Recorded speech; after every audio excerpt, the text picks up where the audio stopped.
Recién estuve hablando con un grupo de jóvenes allí en el hall y algunos me preguntaban qué hacer cuando uno llega a la iglesia con estos conceptos que estamos aprendiendo y llegar a la iglesia y encontrarse con una estructura mecánica. ¿Qué hacemos si soy miembro de junta? Y vuelvo a repetir un concepto que esto es importantísimo. Los cambios orgánicos comienzan con uno. Les voy a dar un ejemplo de cambio orgánico y no lo vuelvo a repetir.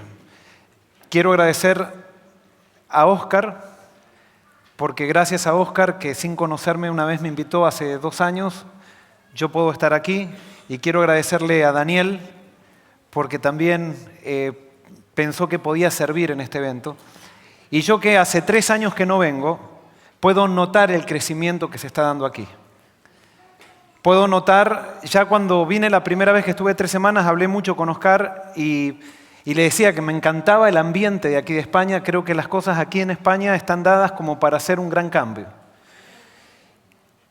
Lo que hace Oscar hoy y lo que hace Daniel es un cambio orgánico. ¿Por qué les digo esto? Porque cuando Oscar, no pudimos hablar mucho, pero lo poco que hablamos, yo siento que él está feliz de saber que Daniel ahora lo está sucediendo. Es más, las posiciones son accidentes. Cuando estamos en estructuras orgánicas, las posiciones son accidentes. El liderazgo es estable. Oscar va a seguir siendo líder, a pesar de no tener la posición. Y la posición de Daniel y el liderazgo de Daniel se va a enriquecer de que Oscar siga ejerciendo su liderazgo desde la posición que va a tener ahora.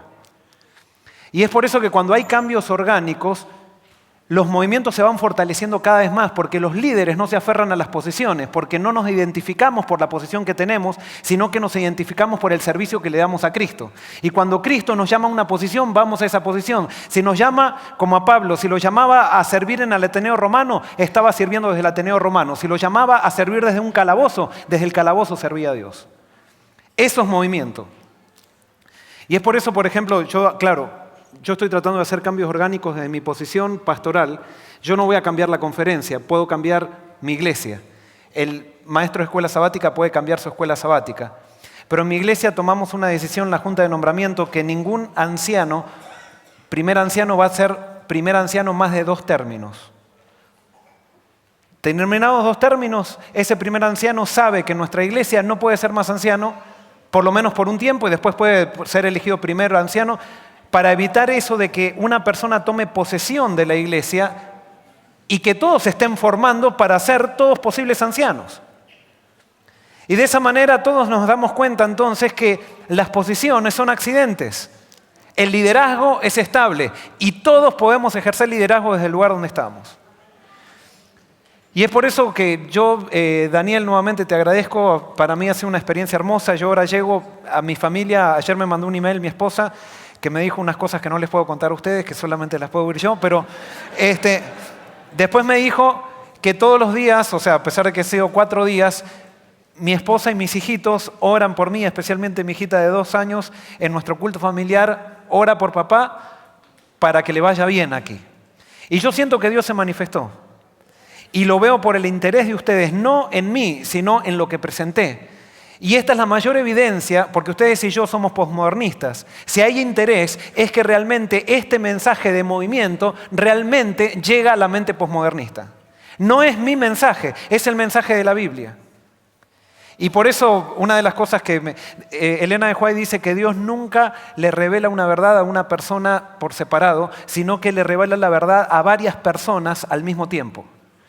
Y en los pasillos, y esto se los digo, ustedes saben que alguna persona, porque hubo varias personas que se acercaron y me dijeron: Joel, esto es lo que yo venía pensando hace mucho tiempo, nada más que vos lo presentaste de una manera más organizada, pero es lo que venía pensando hace mucho tiempo. No me lo dijo 1 o 2, no me alcanzan las manos, los dedos de las manos para decir que hay personas en el pasillo que se me acercaron a decir eso.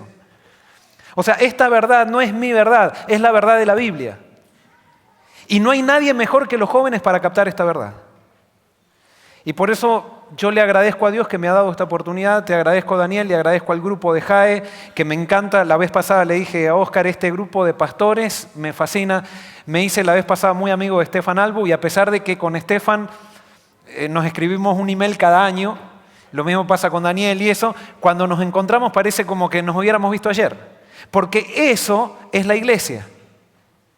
Cuando tenemos el mismo propósito y el mismo espíritu, puede ser que en algunas cosas de forma y eso tengamos diferencias, pero en el espíritu estamos unidos. Y no importa dónde estemos, estamos unidos. Y por eso ustedes no saben lo que puede significar que cada uno de nosotros haga un cambio orgánico en su vida por el poder del espíritu y ese cambio lo manifieste en el área de influencia que tiene. ¿Cuántas personas hay acá? 600 personas. Vamos a estar unidos.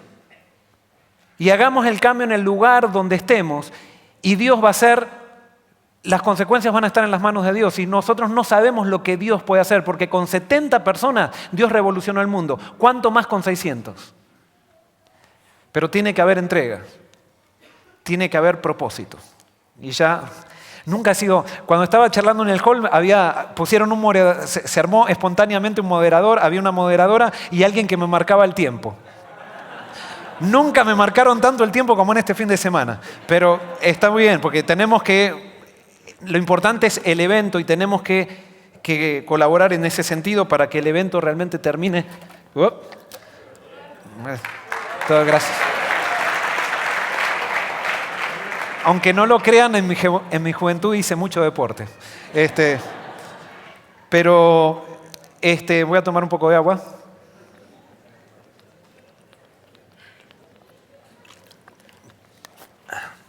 Muy bien, vamos a entrar al tema.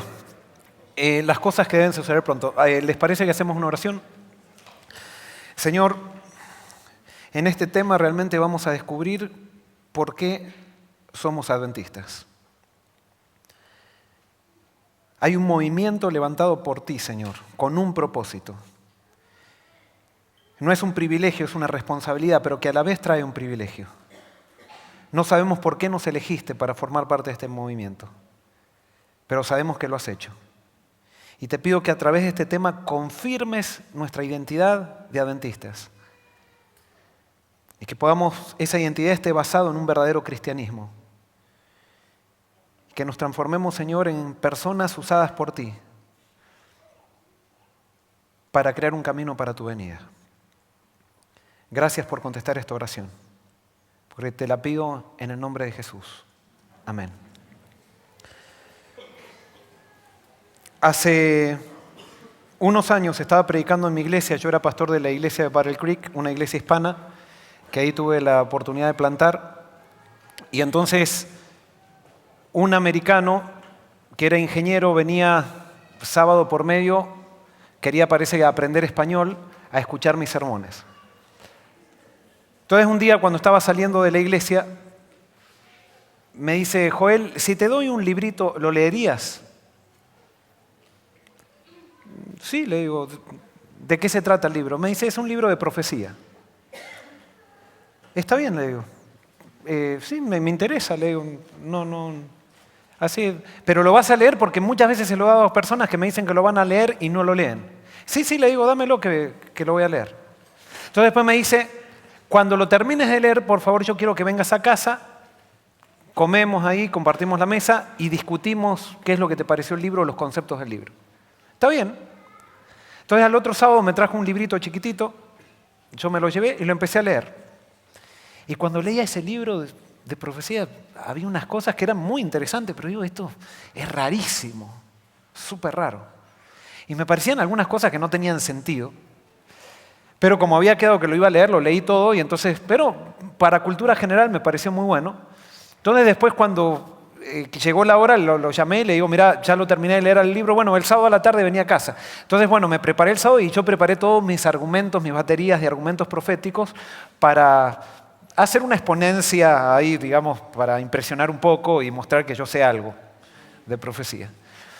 Entonces llegué a la casa y empezamos a conversar de profecía. Él muy respetuosamente me empezó a hacer preguntas, entonces yo traía mi verdad enlatada y entonces lo llevé para que me pregunte de lo que quería que me pregunte. Entonces al final me preguntó de ciertos conceptos y yo empecé a exponer y él me escuchaba con respeto, pero él también me llevaba donde me quería llevar y me hacía preguntas y empezamos en una de preguntas y respuestas.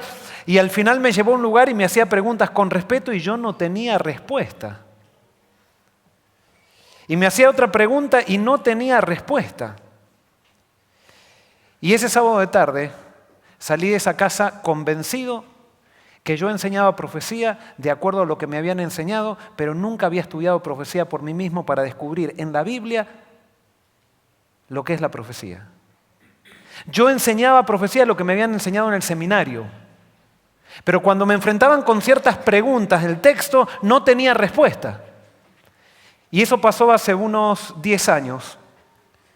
Y entonces dije, yo no puedo, salí muy humillado de esa casa y creo que el Espíritu Santo me humilló y necesitaba esa humillación. Y dije, yo tengo que empezar a estudiar la profecía al estilo milerita, la Biblia con la Biblia misma.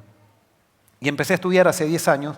Y hace 10 años vengo estudiando profecía todos los días. No soy un experto en profecía. Pero cuando un momento empecé a descubrir tantas cosas, porque yo realmente especialmente la profecía de las 7 iglesias ya me tenía aburrido. La estudiaba para una campaña evangélica, para enseñar un poco de historia, pero no me parecía realmente, no me llenaba demasiado la profecía. Y a veces utilizaba Apocalipsis 13, cuando tenía un estudio bíblico, utilizaba para mostrarle a la persona católica que el catolicismo era la bestia. Y entonces, cuando no iba aceptando, yo por adentro mío decía, ya le voy a tirar el misil. La próxima viene el misil con el Apocalipsis 13. Y entonces venía y le tiraba el misil. Y la destruía la persona, si era católica devota, la destruía.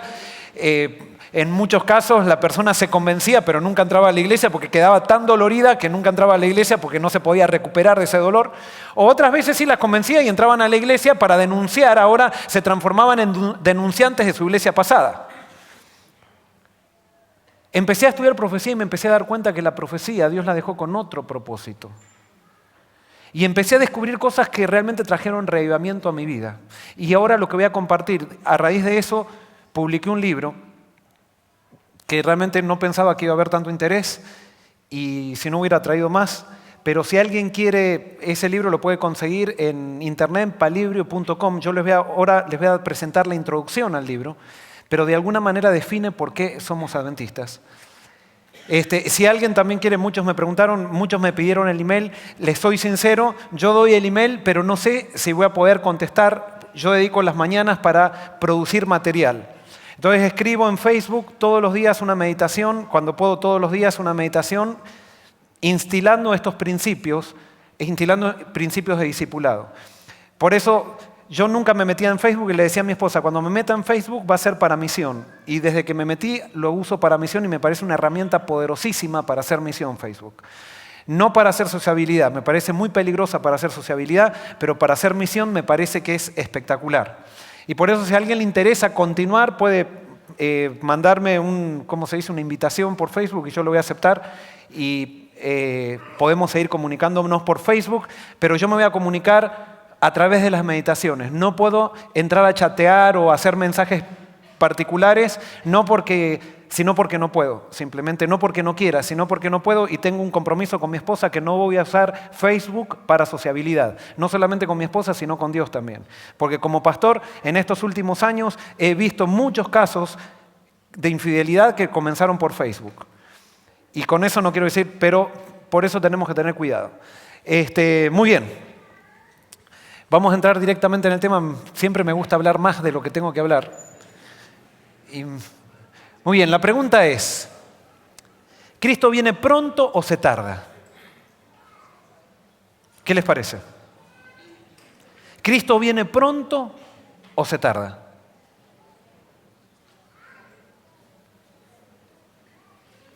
¿Me entendieron? ¿Cristo viene pronto o se tarda? Voy a contar, cuando yo era chico, mi papá es pastor, ahora está retirado, y estábamos en una iglesia y mi papá estaba charlando con los ancianos y con los líderes de la iglesia y mi papá decía, Eso en 1973. Mi papá decía, yo no le doy más de 5 años a este mundo. Eso fue en 1973 y estamos en el año 2012. ¿Cristo viene pronto o se tarda? ¿Qué les parece? Y generalmente cuando voy a las iglesias o presento este tema, la gente enseguida dice, Cristo viene pronto. ¿Por qué? Porque nos metieron eso en la cabeza y lo repetimos todo el tiempo y como somos adventistas tenemos que decir que Cristo viene pronto, porque si no dejamos de ser adventistas. Sin embargo, un día me encontré con un pastor que era un evangelista muy reconocido, esto fue hace mucho, como hace 21 años, y entonces yo estaba descubriendo algunos conceptos proféticos y eso, y le contaba a este pastor, estaba en un restaurante, yo lo estaba atendiendo, lo estaba llevando a conocer la ciudad en Estados Unidos, a la ciudad donde estaba viviendo, y entonces el pastor me dice, ¿sabes, Joel? Yo hace rato, este pastor era de Europa, y me dice, yo hace rato dejé de predicar que Cristo viene pronto. Porque mis abuelos se murieron creyendo que Cristo vino pronto y Cristo no vino. Es más, a los europeos si le hablo de las señales del sol, de la luna y las estrellas, ya no les suena. Eso pasó en 1780. O sea que yo hablo de que Cristo viene, pero no hablo de la inminencia de la segunda venida de Cristo. ¿Está bien eso? ¿Tenemos que dejar de hablar de la inminencia de la segunda venida de Cristo o tenemos que predicar que Cristo viene pronto? Bueno, vamos a ver algunos versículos de la Biblia, que Mateo 24, 3 al 7. Vamos rápido, tratemos, no lo tengo en pantalla eso, Mateo 24, 3 al 7.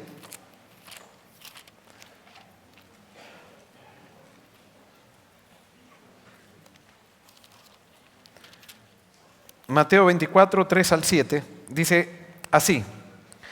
Cuando Jesús se sentó en el monte de los olivos, se acercaron a él los discípulos aparte y le preguntaron, dinos, ¿cuándo serán estas cosas y qué señal habrá de tu venida y del fin del mundo? Jesús respondió, mirad que nadie os engañe, porque vendrán muchos en mi nombre diciendo, yo soy el Cristo, y a muchos engañarán. Oiréis de guerras y rumores de guerras. Cuidado, no os alarméis. Esto tiene que suceder, pero aún no es que el fin, porque se levantará nación contra nación y reino contra reino y habrá pestes, hambres, terremotos en diversos lugares y todo esto será principio de dolores. A mí me llama la atención porque por muchos años yo escuché estos pasajes usando estos pasajes como señal de que Cristo viene pronto y Jesús dice que cuando sucedan esas cosas no se alarmen porque todavía falta para que venga. Entonces, ¿Cristo viene pronto o se tarda? Vamos a otro versículo, Mateo 24, 9 al 13, ahí también. Dice así, entonces os entregarán para ser maltratados y muertos, y seréis aborrecidos por todas las naciones por causa de mi nombre. Y muchos tropezarán y se entregarán y odiarán unos a otros. Se levantarán muchos falsos profetas y engañarán a muchos. Y por el aumento de la maldad, el amor de la mayoría se enfriará. Pero el que persevere hasta el fin, éste será salvo. Yo les hago una pregunta. ¿Se necesita perseverar cuando alguien viene rápido o cuando alguien se tarda? Yo tengo que perseverar cuando alguien se tarda. O sea, tengo que hacer fuerza y decir, no, ya va a venir porque se está tardando. Pero, o sea, Jesús en su capítulo, en su sermón apocalíptico, me está diciendo que se tarda. Vamos a otro versículo. Lucas 21, 7 al 8. Lucas 21, 7 al 8. Dice así. Entonces preguntaron, Maestro, ¿cuándo sucederá esto? ¿Y qué señal habrá cuando estas cosas empiecen a suceder? Él respondió, mirad, que no seáis engañados, porque vendrán muchos en mi nombre diciendo, yo soy, y el tiempo está cerca, pero no vayáis en pos de ellos. O sea que Jesús dice que los falsos profetas que van a predicar, que el tiempo está ¿qué? Está cerca. Y Jesús dice, no vayas en pos de ellos. Entonces, ¿Cristo viene pronto o se tarda? Vamos a otro versículo, Mateo 24, 45 al 51. Mateo 24, ahí mismo nuevamente volvemos al 24, 45 al 51. Dice así, ¿quién pues es el siervo fiel, prudente, a quien el Señor puso sobre su familia para que le dé el alimento a tiempo? Dichoso aquel siervo a quien cuando su Señor vuelva lo encuentre haciendo así. Os aseguro que lo pondrá sobre todos sus bienes. Pero si aquel siervo fuera malo y dijera en su corazón, mi Señor se tarda en venir, y empezar a herir a sus consiervos y a comer y beber con los borrachos, vendrá el Señor de aquel siervo en el día que no espera, a la hora que no sabe. Lo castigará y lo pondrá con los hipócritas. Allí será el llanto y el crujir de dientes. Es interesante que Jesús termina su sermón apocalíptico diciendo que se tarda y después dice, aquel siervo que dice que yo me voy a tardar, entonces está mal. Entonces, ¿qué? Dios me puso una zanahoria para que esté pensando que Cristo viene mañana y realmente se tarda. Tengo que estar siempre con esa zanahoria. Cristo viene pronto o se tarda. Vamos a otro versículo, Mateo 25, 1 al 5, que es la parábola de las 10 vírgenes. Dice así, entonces el reino de los cielos será semejante a 10 vírgenes que tomaron sus lámparas y salieron a recibir al novio. ¿Quién es el novio? Jesús. ¿A quién representan las vírgenes? A la iglesia. 5 eran prudentes y 5 insensatas. Las insensatas tomaron sus lámparas y no llevaron aceite extra con ella. En cambio, las prudentes tomaron aceite en sus vasijas junto con el de sus lámparas. Y como el novio, ¿qué? Tardaba, todas cabecearon y se durmieron. ¿Cristo viene pronto o se tarda? La respuesta está en el Apocalipsis. Y los 3 primeros del Apocalipsis dan la respuesta por qué Cristo se tarda, pero a la vez viene pronto. ¿Qué quiere decir esa tensión? Vamos a tratar de explicarla. Vamos a Apocalipsis capítulo 1, versículos 1 al 3, creo que ahora ya tengo los versículos acá en pantalla. Sí, y dice así, Apocalipsis 1, 1 al 3. La revelación de Jesucristo que Dios le dio para manifestar a sus siervos las cosas que deben suceder pronto. Y la declaró enviándola por medio a su ángel, a su siervo Juan, que ha dado testimonio de la palabra de Dios y del testimonio de Jesucristo y de todas las cosas que ha visto. Bienaventurado el que lee y los que oyen las palabras de esta profecía y guardan las cosas en ella escritas, porque el tiempo está ¿cómo? Está cerca. Ahora acá está interesante, tenemos que analizar las palabras que está escrito, porque acá dice las cosas que deben suceder pronto. Esto es vital para entender, porque acá no dice las cosas que van a suceder pronto, sino que dice las cosas que deben suceder pronto. Cuando dice las cosas que deben suceder pronto, ¿qué está queriendo decir? Que esas cosas en el plan de Dios está planificado que sucedan pronto, pero no necesariamente va a suceder así. Y así comienza el Apocalipsis. Y entonces, ustedes saben que el Apocalipsis tiene 7 bienaventuranzas. Y entonces comienza con una bienaventuranza, Apocalipsis 1:3, que dice, bienaventurado el que lee, los que oyen las palabras de esta profecía y los que guardan las cosas en ella escritas, porque el tiempo está cerca. Ahora nuevamente dice que el tiempo está cerca. Por lo tanto, acá dice que el tiempo está cerca, que las cosas deben suceder pronto, pero no necesariamente va a suceder así. Hay una condición para que las cosas sucedan pronto. Y ahora les voy a decir algo. Si alguien no concuerda con esta interpretación de la profecía, por favor póngalo en oración. Lastimosamente me tengo que ir mañana, así que no tengo tiempo para... Pero está el Espíritu Santo y el Espíritu Santo nos puede llevar a toda verdad. Simplemente analícenlo con la Biblia, hagan un estudio de la Biblia con la Biblia misma. Y yo lo que voy a tratar de presentar acá es un estudio con lo de la Biblia, con la Biblia misma. Pero sé que algún concepto, quizás alguien se sienta un poquito sacudido. Siempre que nos presentan una nueva visión, nos sacude, genera tensión. No necesariamente la tensión es mala. Simplemente yo lo que les pido es que lo analicen. Y Dios después nos llevará a cada uno a toda verdad. Pero entonces está, en las palabras que están aquí en esta bienaventuranza tenemos que entender. Dice, bienaventurado el que lee. ¿Qué es leer? Leer es leer. Todos sabemos lo que significa leer. Los que oyen. ¿Qué significa oír? Oír significa entender, especialmente en el contexto hebreo. Y después dice, los que guardan las cosas en ellas escritas porque el tiempo está cerca.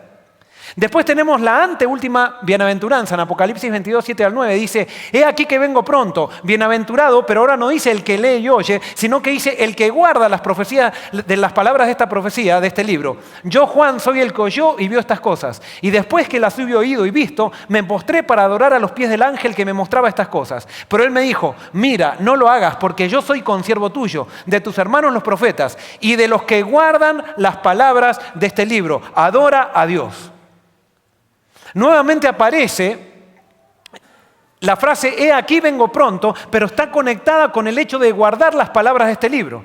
Y nosotros muchas veces no hemos entendido lo que significa guardar en el contexto especialmente del Nuevo Testamento. Lo entendemos para otras cosas, pero no lo entendemos para la profecía. Fíjense lo que significa guardar en la Biblia, ustedes lo saben. Jesús dijo, la misma palabra utilizó, que es la palabra tereo.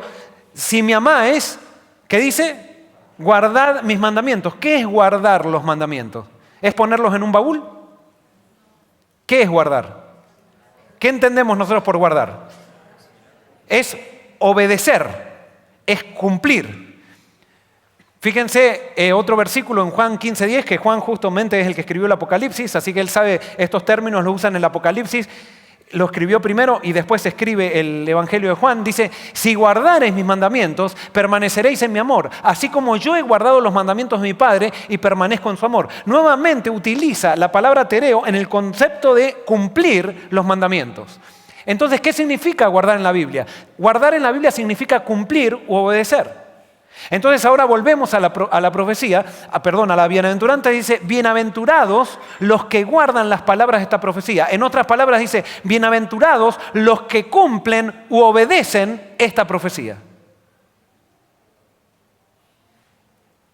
Esto tiene implicancias tremendas. Si nosotros somos cristianos, tenemos que abordar a la profecía como Jesús abordaba la profecía. Entonces tenemos que ver cómo Jesús abordaba la profecía para nosotros saber cómo debemos abordar a la profecía. Y fíjense, vamos a leer Jesús y la profecía, vamos a ver unos versículos. ¿Cómo sabía Jesús dónde debía desarrollar su ministerio? En Mateo 4, 12 al 14 dice, cuando Jesús oyó que Juan estaba preso, volvió a Galilea y dejando a Nazaret vino y habitó en Capernaum, ciudad marítima en la región de Zabulón y de Neftalí, para que se cumpliese lo dicho por el profeta Isaías cuando dijo, tierra de Zabulón y tierra de Neftalí, camino del mar al otro lado del Jordán, Galilea de los gentiles. El pueblo asentado en tinieblas vio gran luz y a los asentados en región de sombra de muerte, luz les resplandeció. Desde entonces comenzó Jesús a predicar y a decir, arrepentíos porque el reino de los cielos se ha acercado. Pregunto, ¿cómo sabía Jesús que tenía que ministrar en Galilea? Jesús leyó la profecía de Isaías y cuando leyó la profecía de Isaías vio que decía que el Mesías iba a ministrar en Galilea. Por lo tanto, cuando él leyó la profecía, él fue a Galilea a cumplir la profecía. No fue que un día estaba en Galilea, él caminando en Galilea y sanando enfermos y de repente leyó la profecía de Isaías y dije, Isaías decía que yo iba a estar en Galilea cumpliendo la profecía. Cumplí la profecía, sin darme cuenta. Acá estoy. No, Jesús leía la profecía y la cumplía, guardaba la profecía. Bienaventurado el que guarda la profecía. En ningún lado dice la Biblia, bienaventurado el que espera la profecía, sino el que la guarda, porque el pueblo de Dios ha sido llamado a guardar la profecía, no a esperar la profecía. ¿Qué quiere decir esto? Sigamos analizando. ¿Cómo sabía Jesús qué debía hacer en su ministerio? En Lucas 4, 16 al 21 dice, vino a Nazaret donde se había criado y en el día de reposo entró en la sinagoga conforme a su costumbre, se levantó a leer y se le dio el libro del profeta Isaías y habiendo abierto el libro halló el lugar donde estaba escrito, el Espíritu del Señor está sobre mí, por cuanto me ha ungido para dar buenas nuevas a los pobres, me ha enviado a sanar a los quebrantados de corazón, a pregonar libertad a los cautivos y vista a los ciegos, a poner en libertad a los oprimidos, a predicar el año agradable del Señor. Y enrollando el libro lo dio al ministro y se sentó. Y los ojos de todos en la sinagoga estaban fijos en él. Y comenzó a decirles, hoy se ha cumplido esta escritura delante de vosotros. ¿Cómo sabía Jesús que tenía que sanar a los enfermos? ¿Cómo Jesús sabía que tenía que ministrar a los pobres? ¿Cómo sabía Jesús que tenía que sanar a los ciegos?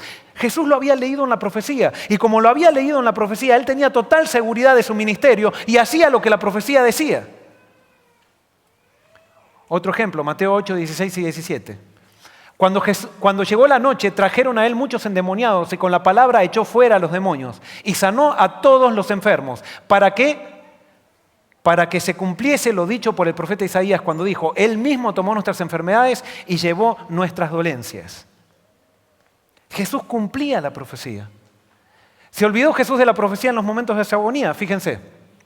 Juan 19, 28. Después de esto, sabiendo Jesús que ya estaba todo consumado, dijo ¿para qué?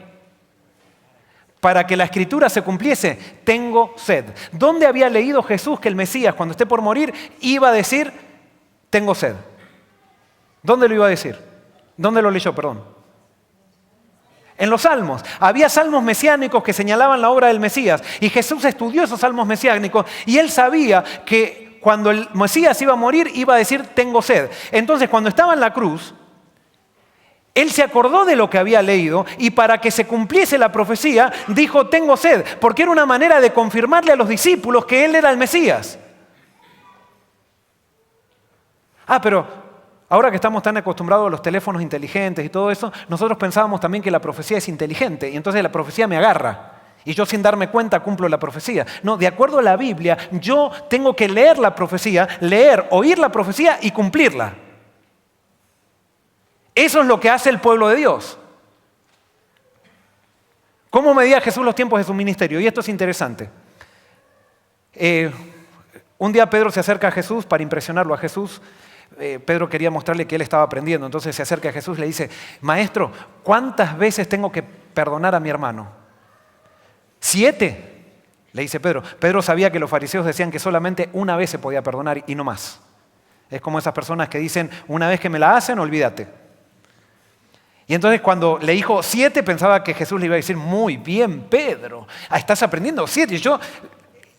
La gente dice que, pero 7 veces el número perfecto, eres el mejor discípulo.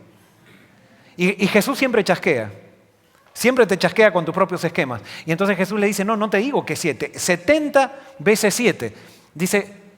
Entonces Jesús dice, y fíjense, ahora Jesús dice, la Biblia dice en Lucas 9, cuando se cumplió el tiempo en que él había de ser recibido arriba, afirmó su rostro para ir a Jerusalén. ¿Cuál era el reloj de Jesús? ¿Cómo sabía Jesús que se había cumplido el tiempo para afirmar su rostro e ir a Jerusalén? ¿Cómo lo sabía? ¿De dónde sabía Jesús que la medida de la misericordia es 70 veces 7? ¿De dónde lo sabía? A ver, estudiantes de la profecía. ¿De dónde lo sabía? De Daniel. En Daniel dice que la medida de la misericordia, en la profecía de los 2300 días, dice que la medida de la misericordia es 490. 70 veces 7. Y Jesús sabía la profecía de Daniel, que la profecía de Daniel decía, en esa profecía que dice que la medida de la misericordia es 70 veces 7, estaba pronosticado cuando Jesús iba a morir. Entonces, como él estudiaba la profecía de Daniel, se cumplió el tiempo y él afirmó el rostro para ir a Jerusalén. ¿Para qué? ¿Para cumplir qué? La profecía. Porque la profecía se la cumple conscientemente. Ya sabemos esto, lo paso. Entonces, resumiendo cómo Jesús abordaba la profecía. Jesús estudiaba la profecía para cumplirla. Ella era su reloj y mapa que le marcaba el tiempo y el camino que debía seguir. Cuando descubro este concepto en la Biblia, me empiezo a dar cuenta que yo, Joel Barrios, estudiaba la profecía para esperarla. Entonces armamos ¿de qué hablamos generalmente cuando estudiamos profecía? ¿De qué estamos esperando los adventistas? La ley dominical. Y entonces hacemos un chart, que va a pasar esto, va a pasar esto, y nos sentamos a hacer seminarios para esperar a la profecía. Y resulta que a la profecía no se la estudia para esperarla, se la estudia para cumplirla. Ahora la pregunta es, alguien puede estar ya empezando a disentir conmigo. Yo sé, no se hagan problema porque siempre que presento este tema siempre hay por lo menos una minoría o una mayoría que disiente. Así que las estadísticas me imagino que acá se van a dar igual y si no se dan es una excepción. ¿Seguimos siendo libres cuando Dios da una profecía? ¿Sí o no? Si lo que estoy diciendo no fuera verdad, quiere decir que la profecía me determina. Y nosotros no creemos realmente en la predestinación. Cuando Dios le da una profecía a su pueblo, cuando Dios te elige a ti como discípulo, tú eres libre y por lo tanto Dios te hace participar en sus planes y por lo tanto Dios pretende en su plan no que la profecía te agarre, sino que tú cumplas la profecía porque tú eres libre. La profecía no te puede determinar porque si no, entonces Dios te está manejando tu destino y nosotros no creemos, no somos calvinistas. No creemos en eso no porque no seamos calvinistas, sino porque tratamos de ser bíblicos y entendemos los principios hermenéuticos de la Biblia. Entonces fíjense ahora la profecía con los injustos. ¿Qué pasa con los injustos? Juan 19:24. Dice, entonces dijeron entre sí, los soldados que estaban alrededor de la cruz, no la partamos, sino echemos suerte sobre ella a ver de quién será. Esto fue para que se cumpliese la escritura que dice: repartieron entre sí mis vestidos y sobre mi ropa echaron suertes. Y así lo hicieron los soldados. Yo les hago una pregunta. ¿Los soldados sabían que estaban cumpliendo la profecía? No. ¿Por qué?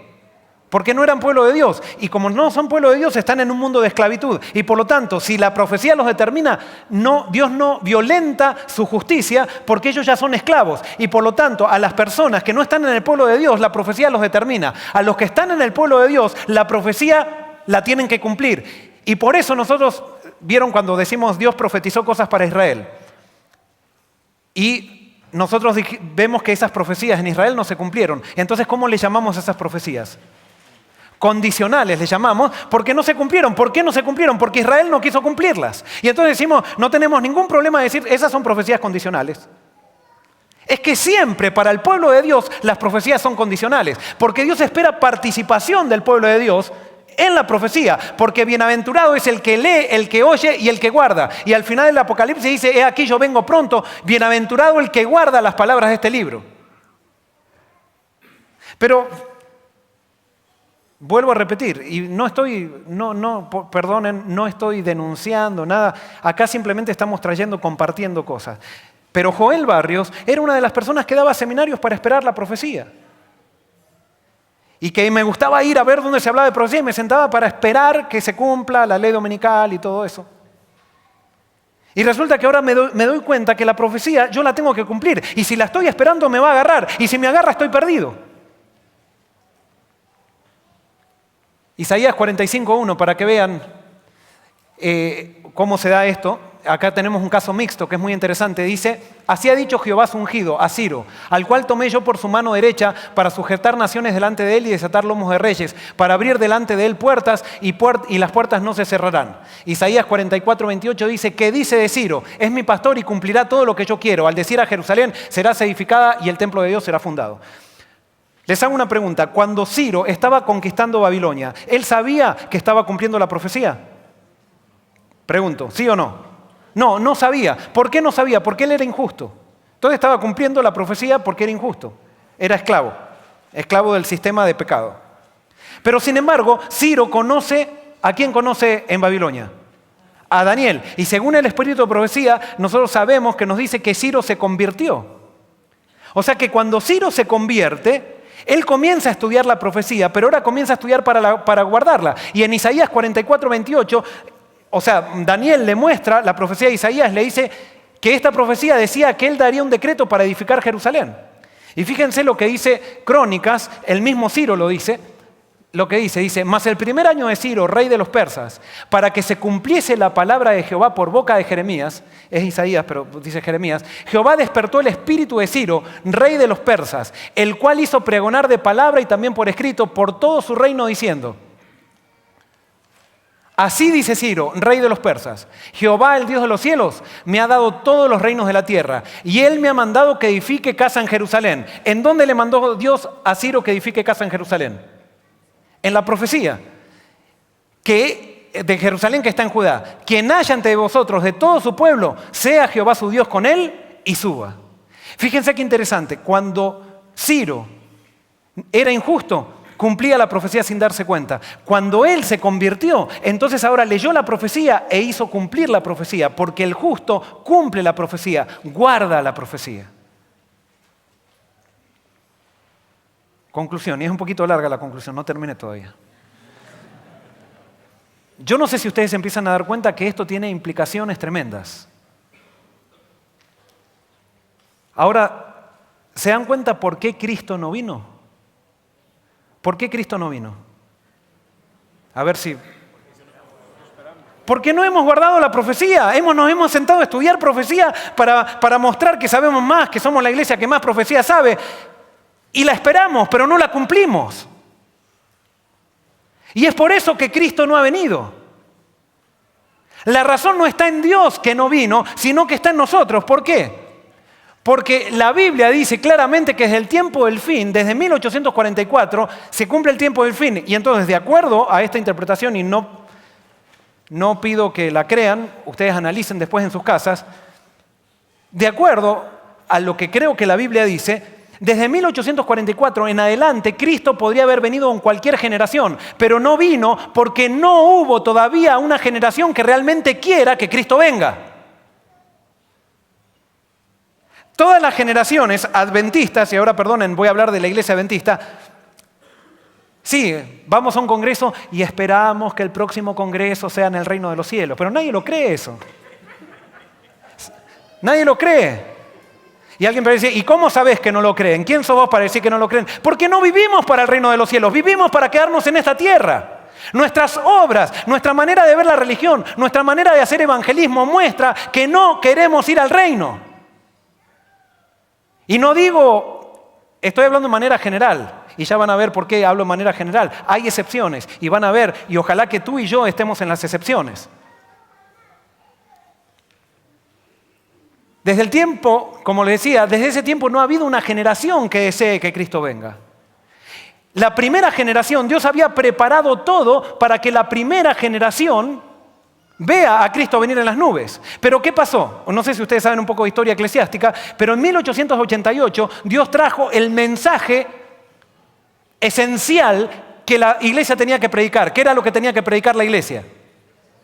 El evangelio, la gracia, el amor de Cristo, que Dios es perdonador, no simplemente que perdona, sino que es perdonador por naturaleza, que le encanta rescatar al pecador, que Él, o sea, si bien, ¿cómo puedo decirlo? Su imagen se ensalza cuando una persona que ha estado en el barro del pecado es perdonada, es transformada y es transformada a su imagen. Allí el carácter de Dios se ensalza y ese es el mensaje que nosotros tenemos que predicar. Pero ¿qué pasó? En 1888 se trajo ese mensaje y un grupo de la iglesia no quiso aceptar ese mensaje. Y esto está en historia eclesiástica, yo no estoy trayendo nada nuevo acá. No quiso aceptar ese mensaje y entonces hubo una minoría que se quedó con ese mensaje porque el mensaje de la justificación por la fe es lo que hace que la iglesia sea orgánica. El legalismo que quiere tener el control de todas las cosas, los legalistas vieron que quieren controlar a todo el mundo. Eso es mecanicista. Cuando yo acepto el mensaje de la justificación por la fe, se acaban los controles, se acaban los manuales. Ahora buscamos el Espíritu Santo, queremos que Cristo venga. Basta de querer controlar a la gente, que el único que controle sea el Espíritu. Pero no, nos queremos masificar a la gente. Y no creemos en el poder del Espíritu Santo, que tiene poder realmente para llevarnos a toda verdad. Y entonces queremos controlar la verdad, queremos controlar los movimientos, queremos controlar la vestimenta, queremos controlar esto. Y seguimos luchando con los mismos problemas. Si queremos realmente ver transformación en la verdad, en la vestimenta, en la organización, en todo, démosle lugar al Espíritu Santo. ¿O no creemos en el Espíritu Santo? ¿O es simplemente una verdad, eso que nos dice que el Espíritu Santo lleva toda verdad, es simplemente un lema que está en la Biblia, pero no es verdad? Y vuelvo a repetir, y antes de presentar, sí, la parte final. En 1888 rechaza, en la Junta de la Asociación General se rechaza el mensaje de la justificación por la fe. Y es interesante que en 1888 en Estados Unidos se estaba votando ¿qué? En el Congreso. Una ley dominical se estaba votando, nacional. No era como una ley de un estado, así como dicen, que vieron ahora que muchas veces nos gusta buscar en los diarios que en la provincia en una provincia de Tasmania se votó una ley dominical. Entonces decimos, ya Cristo viene, la ley dominical, la ley dominical. Y la ley dominical es una profecía para los injustos que no tiene nada que ver con nosotros, si es que somos justos. Y por lo tanto, dejémonos de preocupar por la ley dominical. Preocupémonos por guardar la profecía y cuando guardamos la profecía, la ley dominical va a venir. Ahora, generalmente la gente dice, hay que guardar la profecía, salgamos a golpear puertas por las casas. Hay que cumplir la profecía, dice, cuando se predique este evangelio, ¿por qué dice el Mateo 24:14? Por testimonio, entonces vendrá el fin. Pero cuando Jesús dice cuando se predique el evangelio, no dice cuando se predique el evangelio, dice cuando se predique este evangelio que yo enseñé, que es un evangelio basado en relaciones, no un evangelio basado en normas, en reglas y en estatutos, no un evangelio basado en manuales. Un evangelio que es vivo, un evangelio que transforma. Cuando se predique este evangelio, eso va a producir testimonio. Y cuando venga ese testimonio, entonces vendrá el fin. Porque el mundo verá realmente a Cristo en su iglesia.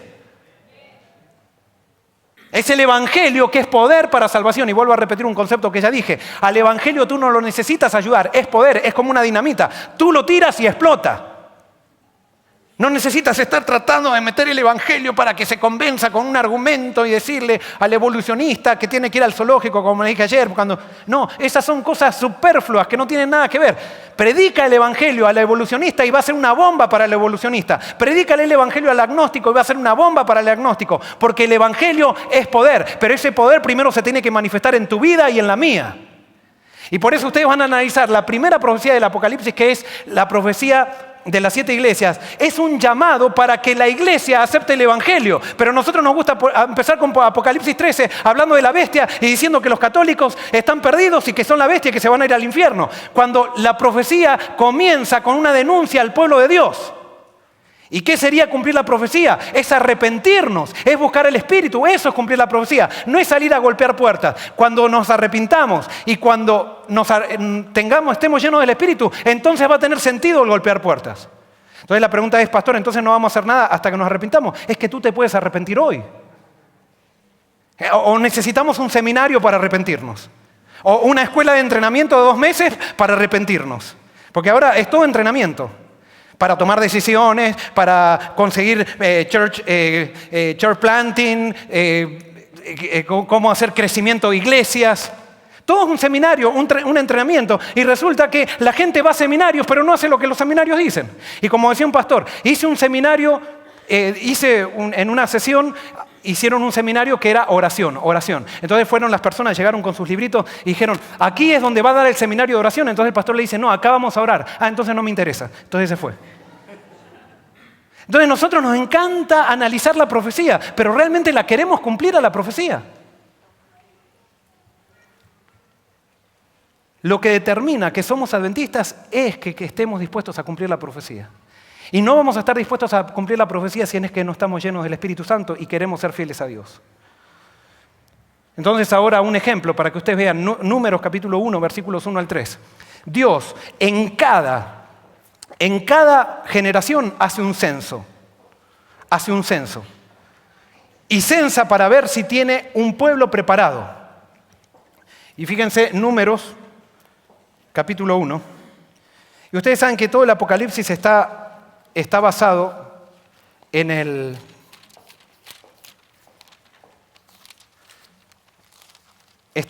Antiguo Testamento. Y toda la figura de Israel yendo a Canaán es un tipo de lo que el pueblo de Dios tiene que experimentar para llegar a la Canaán celestial. Entonces, por eso, fíjense cuando en la Biblia, después de la profecía de las 7 iglesias, aparece la profecía de los 7 sellos, y en la profecía de los 7 sellos aparece un censo. Un censo que dice que el resultado de ese censo son ¿cuántos? Son 144.000. ¿Y de dónde son sacados los 144.000? De las tribus de Israel. O sea, cuando en el Apocalipsis dice de las tribus de Israel, entonces yo tengo que ir al Antiguo Testamento para entender la figura. Con eso Juan me está diciendo, esto lo saqué del Antiguo Testamento. Ve al Antiguo Testamento donde hay un censo y vas a entender entonces por qué lo metí acá en el Apocalipsis. Entonces vamos a Números, que ahí está el concepto de censo, y vamos a ver por qué censaba Dios a Israel. Vamos a ver Números capítulo 1, versículos 1 al 3, dice, en el primer día del segundo mes, del segundo año de la salida de Egipto, el Señor dijo a Moisés en el desierto de Sinaí, en la tienda de la reunión, toma el censo de toda la congregación de Israel por sus familias, por las casas paternas, y anota el nombre de todos los varones. De 20 años arriba, todos los que puedan salir a la guerra en Israel, los contarás tú y Aarón por sus ejércitos. ¿Para qué Dios está haciendo un censo? Pregunto. ¿Para formar qué? Para formar un ejército. ¿Por qué? Porque cuando Dios saca a Israel de Egipto, no le pide ninguna colaboración a Israel. Cuando Dios te saca a ti del pecado, no te pide ninguna colaboración. Lo único que te pide es que tú des el paso con Él y lo aceptes. Pero Dios se encarga de todo el resto. Pero para hacerte entrar a Canaán, Dios quiere que luches una guerra, que colabores con Él, porque ya no estás en pecado, ahora estás con Él y formas parte de su ejército. Y por eso 1 millón de personas salieron, dicen algunos eruditos, hay una discusión, pero bueno, vamos a decir que 1 millón de personas salieron de Israel, salieron de Egipto para Canaán. ¿Cuántos entraron a Canaán? Pregunto. 2. Solamente 2. El hecho que Dios te haya liberado del pecado no te asegura que vas a entrar a Canaán. Porque hay gente que ha sido liberada de Egipto, pero no quiere entrar a Canaán. Y vamos a ver, en el censo, entonces Dios hace el censo. Pero ¿qué pasa con estas personas? ¿Qué pasa con las personas que son censadas aquí? Resulta que Dios los lleva al Sinaí, en 1 año o 2 llegan a Canaán, y cuando están frente a Canaán, Moisés dice, voy a mandar, ¿cuántos eran? 2 espías, voy a mandarlos para Canaán 40 días. Y entonces van los 2 espías a recorrer la tierra. Entonces cuando llegan de la tierra, vienen con un racimo de uvas que dicen que eran como melones, las uvas que eran, y vienen en un palo, y la gente ve eso, y se llegaron los espías. Y se reúnen todos los de Israel para preguntarles, ¿es realmente la tierra que está en Canaán, tierra que fluye leche y miel? ¿Y qué dicen los espías? Sí, realmente es una tierra como Dios nos dijo, es una tierra que fluye leche y miel. Pero ¿qué más dicen los espías? ¿Qué más dicen? Sí, es verdad, esa tierra, pero la gente de ahí son como gigantes, dice, y nosotros parecemos como langosta. Nunca vamos a poder entrar a esa tierra, nunca vamos a poder conquistarla. Entonces la gente, ¿qué empezó a decir? Empezó a llorar y dijeron, entonces, ¿para qué nos trajeron acá? Entonces hubo 2 personas que se llamaron ¿cómo? Josué y Caleb, que dijeron, no les creamos, o sea, es verdad, es una tierra que fluye leche y miel y es verdad, hay gigantes, nosotros parecemos como langostas, pero a nuestro lado está Jehová. Confiemos en Jehová y Él peleará por nosotros. Pero como siempre pasa en las iglesias, los negativos, la influencia de los negativos supera la influencia de los positivos, muchas veces. Yo creo que puede haber excepciones.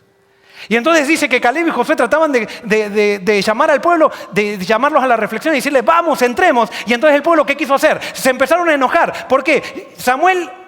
Caleb y Josué querían que el pueblo cumpla la profecía, pero el pueblo no quiso cumplir la profecía. Quisieron quedarse en el desierto porque les dio miedo, no confiaron en Dios. Dijeron, no puede ser que Dios con estos gigantes va a ser tan fácil cumplir la profecía. No, esto va a ser muy difícil, no pasemos. Y entonces Josué y Caleb decían, cumplamos la profecía. Entonces la gente que agarró se enojó con Josué y Caleb y quisieron apedrearlos. ¿Por qué? Porque generalmente los conservadores se enojan con los que traen ideas nuevas.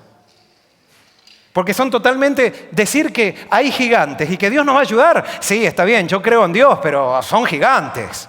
Son gigantes. Si no fuera porque Dios interpuso, entonces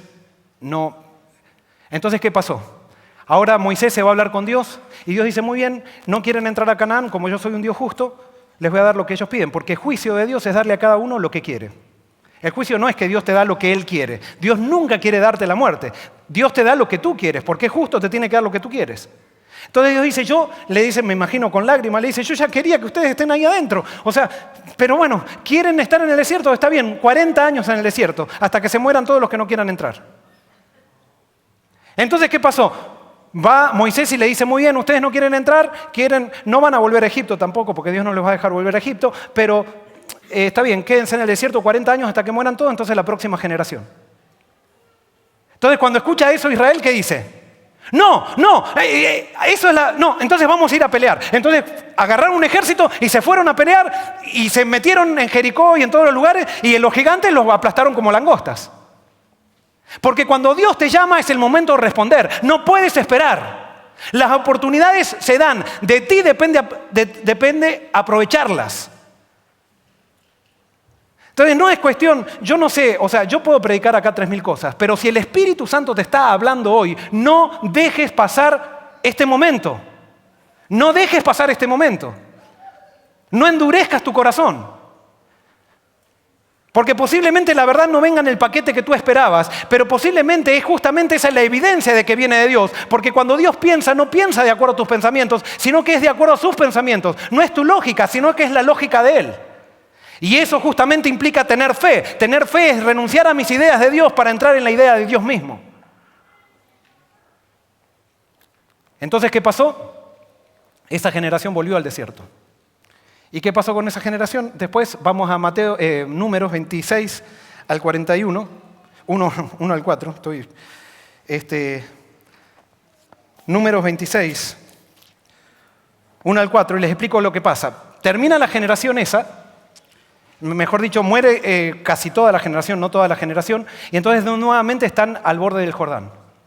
Entonces cuando están al borde del Jordán, se encuentran con Balaam. ¿Se acuerdan Balaam? Balaam era un profeta de Dios que no pertenecía al pueblo de Israel, sin embargo era parte del pueblo de Dios, pero se había separado de Dios, y ahora ustedes saben la historia. Balac le había pedido que maldiga al pueblo de Dios, no pudo maldecirlo, por lo tanto no pudo ganar la plata. Entonces dijo, bueno, te voy a dar un consejo. Yo ya no puedo maldecir y yo quiero ganar esa plata que tú me estás prometiendo. Entonces te voy a dar un consejo. Entonces Balaam, ¿qué le propone a Balac? Le dice, mira, ¿sabes qué es lo único que puede pasar? Es que el pueblo de Israel sea infiel a Dios. Y cuando sea infiel a Dios, entonces Dios va a quitar su protección y como consecuencia van a venir plagas, porque imagínense, 1 millón de personas viviendo en el desierto, sin baño, sin nada. O sea, era milagroso que no haya enfermedades, nunca tuvieron ninguna enfermedad. Pero si Dios retiraba su protección, ¿qué pasaba? Enseguida surgían las enfermedades en 1 millón de personas. Entonces dice Balac, mira, vamos a utilizar algo que le gusta a todos los hombres. Ustedes tienen un culto que es fornicar. Entonces, que está basado en la fornicación. Mandale las chicas más lindas de Madián o de Moab, no me acuerdo, ahora se me confundió si era Balac, ¿era Madián? ¿Alguien que me ayude? Moab era, ¿no? Moab. Entonces, mandá las chicas más lindas de Moab para que les enseñen el culto de Moab y forniquen los israelitas. Y así Dios se va a retirar y va a venir una plaga y se van a destruir los israelitas. Entonces, ¿qué pasa? Entonces, le empiezan a mandar chicas lindas. Y resulta que empiezan los israelitas al culto y empiezan a fornicar y están recontentos los israelitas.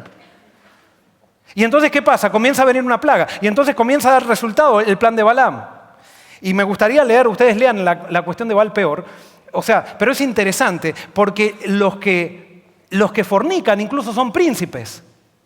O sea, que quiere decir que también eran personas que si eran príncipes estaban casados, ahora eran jefes de familia. Y cuando empieza a venir la plaga, entonces ahora Moisés le dice, ustedes están fornicando, están mal con Dios, esto tiene que parar. Y entonces había un príncipe que todavía venía y a pesar que Moisés estaba reprendiendo al pueblo y Moisés estaba predicando, él viene con la moabita y se mete en la tienda que diciendo, ¿qué me importa que Moisés esté hablando? Yo estoy fornicando acá, yo soy al final posmodernista, si esta es mi verdad, yo hago lo que quiero. Entonces se metió en la carpa y entonces allí, cuando estaba allí en ese acto, viene Eleazar y Fines. Y entonces viene y los atraviesa con una lanza. Y ahí se acaba la mortadela. Alguien dice, pero ese es el Dios malo del Antiguo Testamento. Y ahora yo te digo una cosa, y esto no te pido que me la creas. O sea, analízalo. Pero nosotros pensamos que incluso hay una canción de... ¿Cómo se llama? Se me fue el nombre. Este cantante que es de acá español, que estuvo la vez pasada, que estuvo en Alenza, Marcos Vidal, que tiene una canción que define este concepto de manera maravillosa. O sea, nosotros pensamos que la vida es un derecho que tenemos y la vida es un regalo. Es un regalo de Dios. Entonces, ¿cómo es tu nombre? Cristian. Yo le digo a Cristian, yo te presto mi reloj. Entonces Cristian me dice, gracias. Ahora soy Cristian yo, y me dice, gracias, qué lindo tu reloj, Joel. Bueno, y entonces agarra, lo tira para arriba, ¡pum! Y le pega una patada. ¿Ustedes creen que yo no tengo derecho a quitarle el reloj? Y entonces, si yo le quito el reloj, ustedes me dirán, pero sos injusto, ¿por qué le quitas el reloj? Si al final se lo diste. Pero yo se lo di para que me lo cuide. Se lo di con un propósito. Si él no lo cuida, y como el reloj es mío, yo tengo derecho a quitárselo, y no soy injusto por eso. Y por eso cuando Dios hace un juicio y me quita la vida, cuando yo no aprovecho la vida que me da, Dios me puede quitar la vida y sigue siendo justo y sigue siendo amoroso, porque yo no estoy valorando el regalo que Él me dio, porque Adán y Eva necesitaban morir en cuanto pecaron, pero Dios determinó que el proceso a la muerte que el camino a la muerte sea por medio de un proceso para que nosotros tengamos oportunidad de arrepentirnos. Pero si yo no aprovecho ese proceso a la muerte para arrepentirme, entonces Dios no deja de ser justo al quitarme la vida. Es más, es justo al quitármela. Y por eso cuando leemos esto del Antiguo Testamento, estas cosas del Antiguo Testamento, no entran en ningún conflicto con el carácter de Dios y con el amor de Dios. Pero nosotros lo leemos desde el lente cultural, posmodernista, modernista, entonces no podemos entender eso. Tenemos que leerlo desde el contexto de Dios, el señorío de Dios por sobre todas las cosas.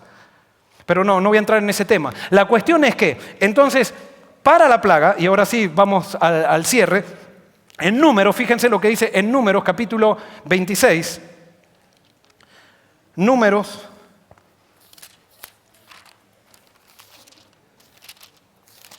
capítulo 26, versículos 1 al 4. Dice así: Después de esta mortandad, el Señor dijo a Moisés y a Eleazar, hijo del sacerdote Aarón: censad a toda la congregación de Israel, de 20 años arriba, por sus casas paternas, todos los que pueden salir a la guerra. Y Moisés y el sacerdote Eleazar le dijeron en los campos les dijeron en el campo de Moab, junto al Jordán, frente a Jericó: contad al pueblo de 20 años arriba, como mandó el Señor a Moisés y los israelitas que habían salido de Egipto.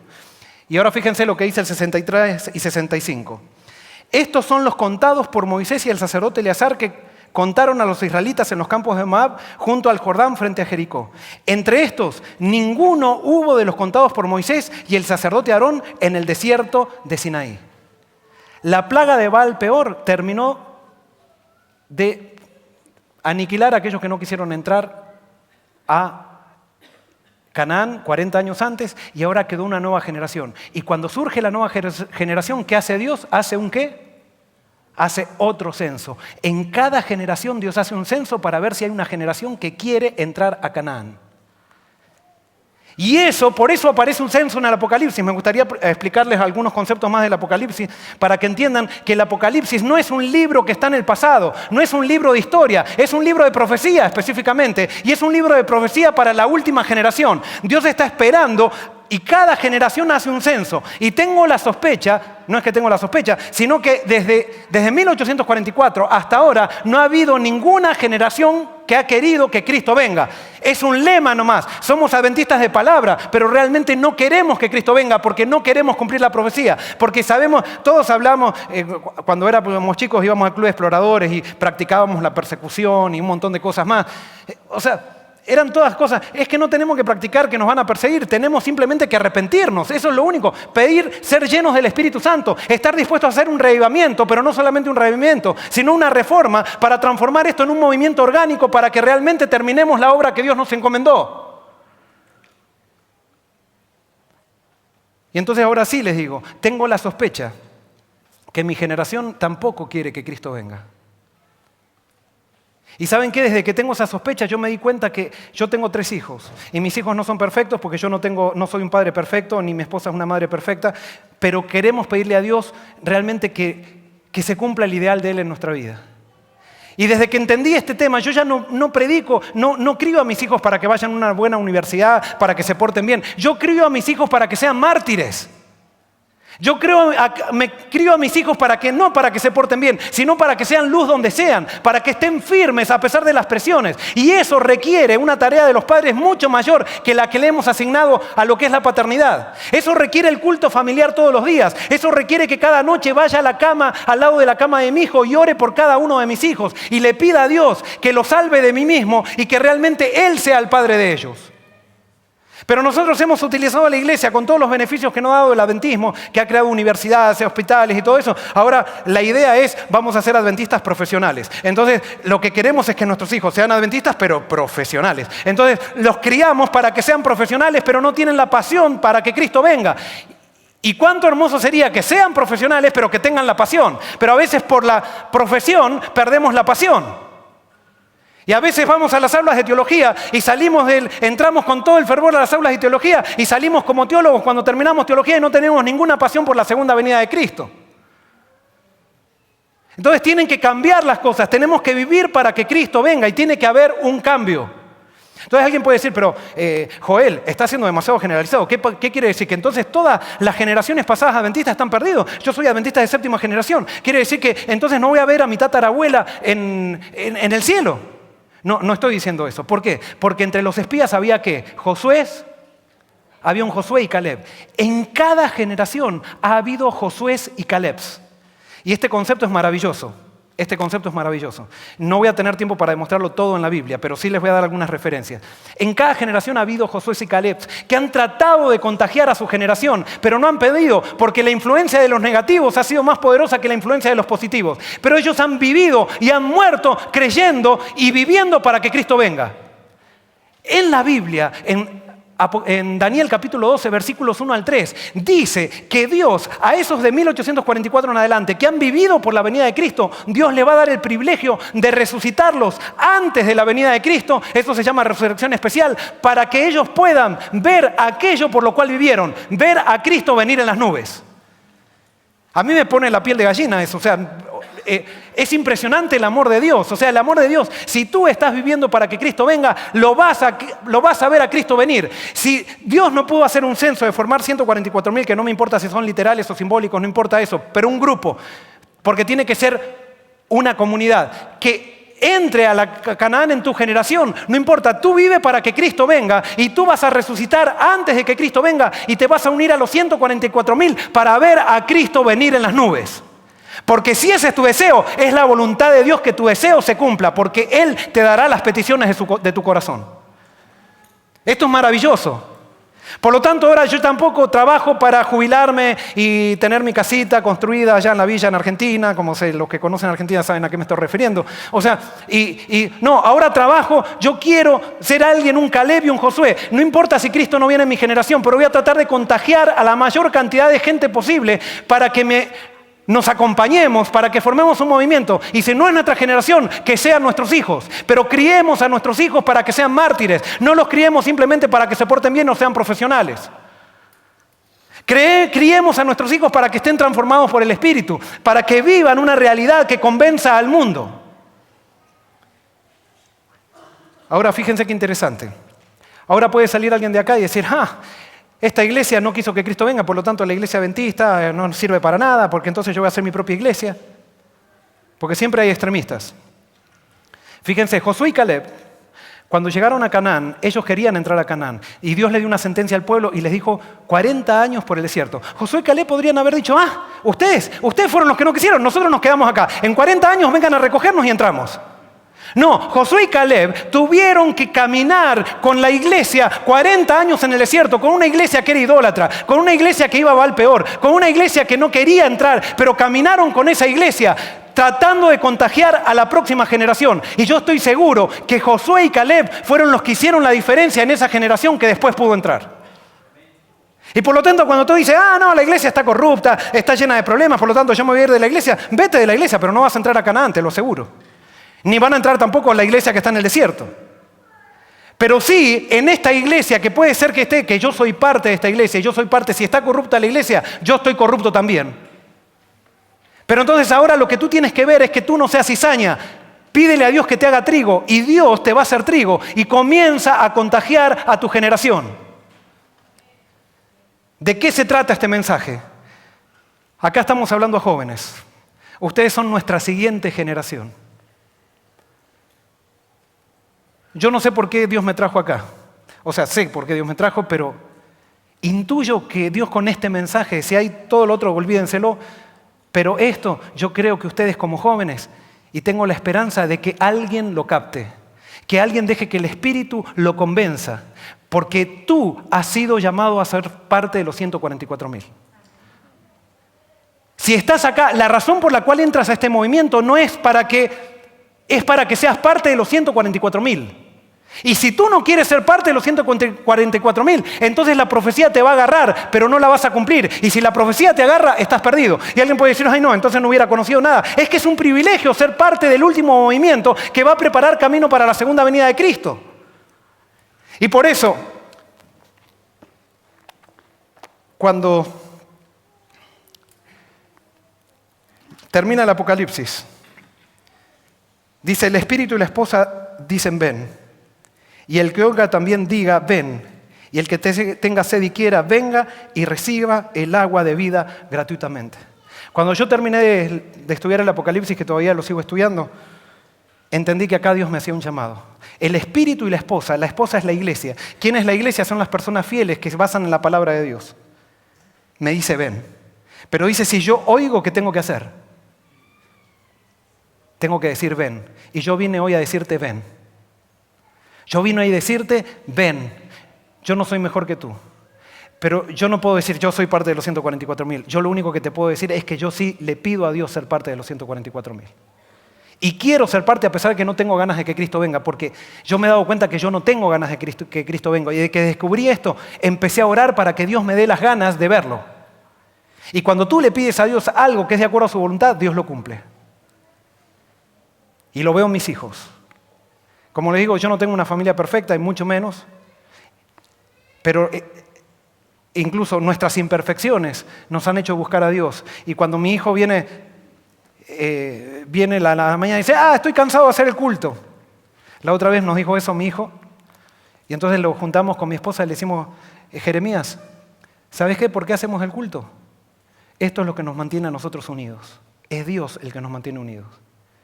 Y el día que nosotros dejemos de hacer esto, vos no podés saber qué es lo que va a pasar con papá y mamá, lo que puede pasar entre nosotros. Y si somos felices y nos amamos, se lo debemos a Dios. Por lo tanto, en esta casa vamos a seguir haciendo el culto todos los días. Mi hijo cambió, ese día le dijimos eso, cambió, al otro día estaba contento haciendo el culto. Porque la vida cristiana son relaciones, no es doctrina. Tú puedes empezar un cambio donde estás. Dios te ha llamado hoy para ser parte de los 144.000.